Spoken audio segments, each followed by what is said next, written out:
edging, as if in oblique wanting, this light, her house. She found the lines, the edging, the of, which was really her. That was most appealing of letter and space.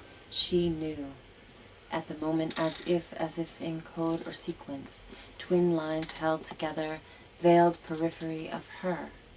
In the frame of the door, and being, she thought, do not resist abstraction, as wax and letter, as paper equal feather, peaked edge weight, the shed, the outhouse, the room of rooms, her garden. Tools still hanging, near her last manuscript, and what new seeing? Have you seen the fucking river?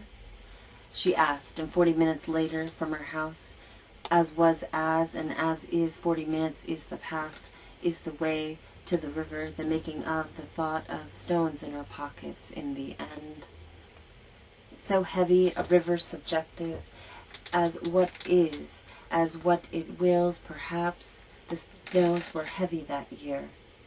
It is hard to imagine the river real, the river finite, as it were, as we must now remove it many degrees from the page. See as what it really was, really taken by a river and so shallow.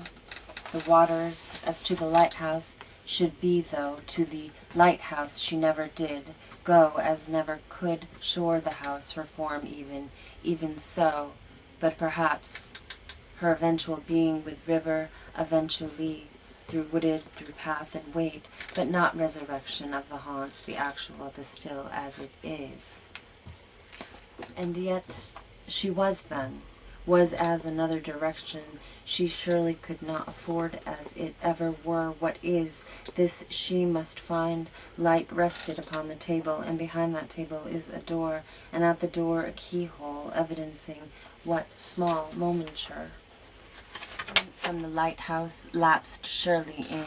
From the bridge and always present, you can have it for $1, he said, but you have to move it. Perched in the back seat, I, looking back, took him to mean it. We would buy the lighthouse, the farm and horses, and its grey backside would change, move toward the light and yellow morning, with beam and salt spray. And all of this, before what seemed someone had blundered in her way of seeing, her very way of seeing, but she sees her house, its solitary rock surrounded by waves, and what seeing and always looked at, and feeling no. Somehow knowing that someone had blundered, toward I, in the back seat perched, kneeling, look back in the endless seeming cigarette starlight on asphalt flickering, bridged island, in my making and lack of seeing order. And daughter, her eyes, an endless gaze, wander.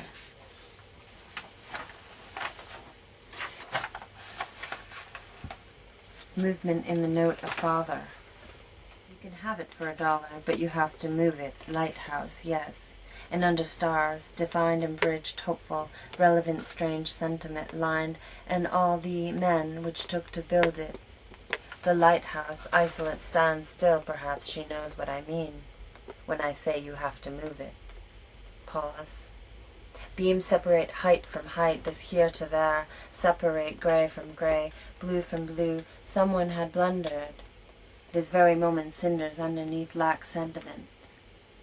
So unstable, divers scoop out chunks barehanded, and perhaps she knows what it'll take to move it. This bridge separates the land of my father, farming rock, towned rock, hampered coastline. Yet she is just a girl, and singing she wants. Her very way of seeing is too uneasy. Yes, she will only ever want. A room of one's own is not a room, is not a room, is not the state of paper, as the room defines itself as a pure and singularly understated beauty. She writes, and she writes this first, sees words as they are spoken, as a girl opened at night, as books unfolding, as this is what she needs first, opened and dog-eared. She would write down the words she had read there. The sequence of the hum is not far from her, the seamless singing of the throat and heart must not be lost. Please do not differentiate this from yourself. I have occupied many cities, kept them in my pocket hold as rooming as you have, London, in fall. I think and think of you waiting through the gray streets for pencils. Your skirts shift in the pull and the sway of your step. It is like you are floating. A wary, feathered hopeful must wander surely in, so full of vagrants, the kitchen a mess, heat and cockroaches infest, the houses varied, houses faded, houses lapsing since structure, her, strung out young deserters. Dead shark rests sideways in the fridge, hit in the head with a bat, laden, proposed as dinner, every breath sucked from the heat from those who live here. Despite this, she, outward, tropic beauty, insel, sated, weary. The book was on the common room table and did not go unnoticed, as the book was her, as in was she. The days as hours were, as weeks were, subjective as we were then.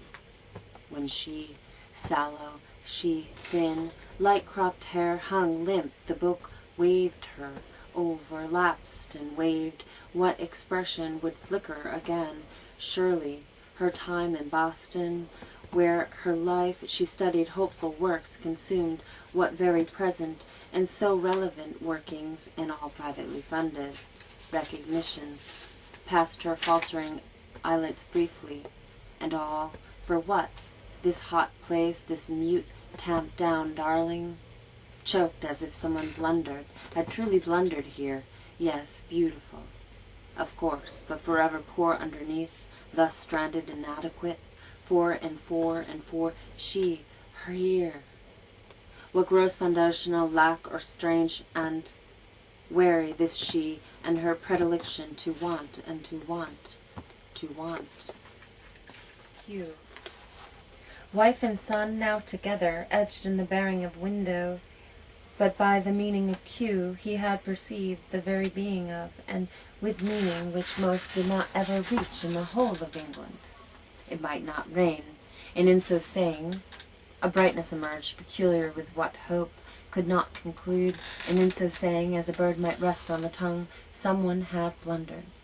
When he had said nothing else, so retrieving into the hedge, on the tail of scattering birds and reinvention, son, his ambling calf, confessed, tense and distant, not to tickle, under Sprig's glance again, but Q, his marvelous forehead quivered. But what then takes him to R, or such is failure, and in its not reaching?